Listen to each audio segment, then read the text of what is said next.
I had just turned 31. Nothing extravagant, just a rooftop dinner I organized at this sleek little spot downtown. It was intimate. Close friends, a few coworkers, and some cousins. I'd been planning it for weeks, not because I needed some massive celebration but because for once, my life finally felt steady.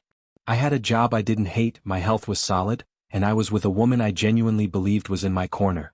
Her name was Mara. We'd been together for about a year and a half. She was elegant without effort, beautiful in that soft, rare way that didn't demand attention, but somehow always held it. She helped me pull the whole night together, even picked the venue herself. I thought that meant something. The night started just the way I hoped it would. People showed up on time, brought little gifts and even smaller jokes. The kind of laughter that made your chest feel full. I saw Mara across the room, deep in conversation with my cousin Ray.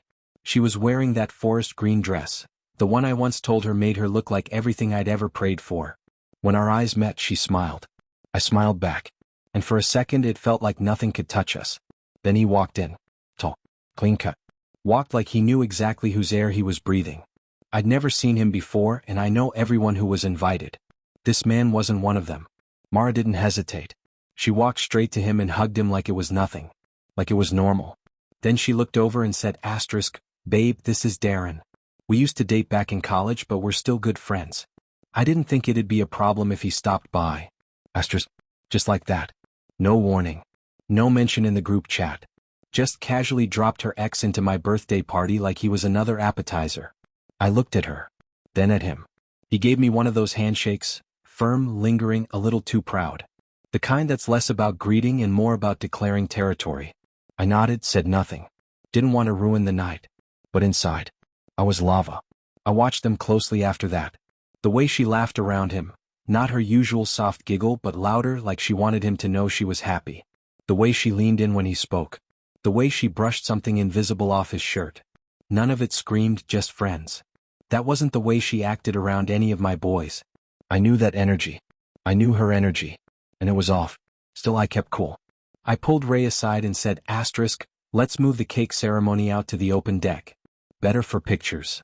I made a little announcement, asked the DJ to turn the music down, and got everyone to gather around.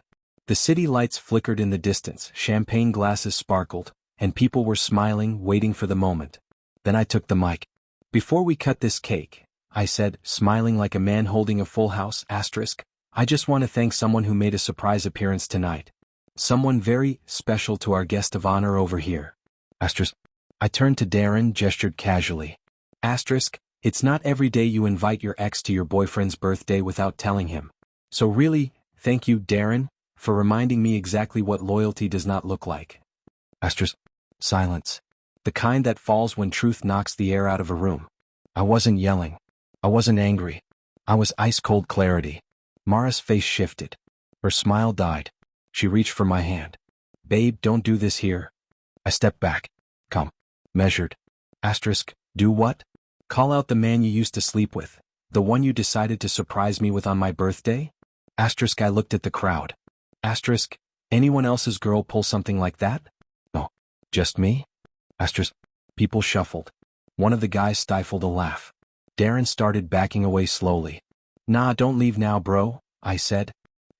"You've stayed this long. Might as well stick around for dessert." Then I reached into my blazer and pulled out a small envelope. Handed it to Mara. "This was the receipt for that necklace you were eyeing last week. I was gonna surprise you with it after the party. You said you loved it?" I shrugged. "But I think you already got all the attention you wanted tonight." She stood there, frozen. Her lips moved, but no words came. Not with all those eyes watching. I cut the cake. Handed out slices. Took selfies with my cousins. Laughed at old jokes. Let her stand there with Darren like two extras in a movie they thought they were starring in. Then I left. Walked the city for a bit. Felt the night air hit my face like a reset button. I slept like a baby. The next morning she texted me. Paragraphs. Apologies. Claims that it wasn't what it looked like. That she and Darren had just been through a lot. That he was like family now. I didn't respond. Because that night she made a choice. She chose to test the line. To dance on the edge of disrespect. To bring drama into a space that was supposed to celebrate me. So I made a choice too. I chose peace. And I gave them both something they'd never forget. A front row seat to the end of a story they thought they were writing.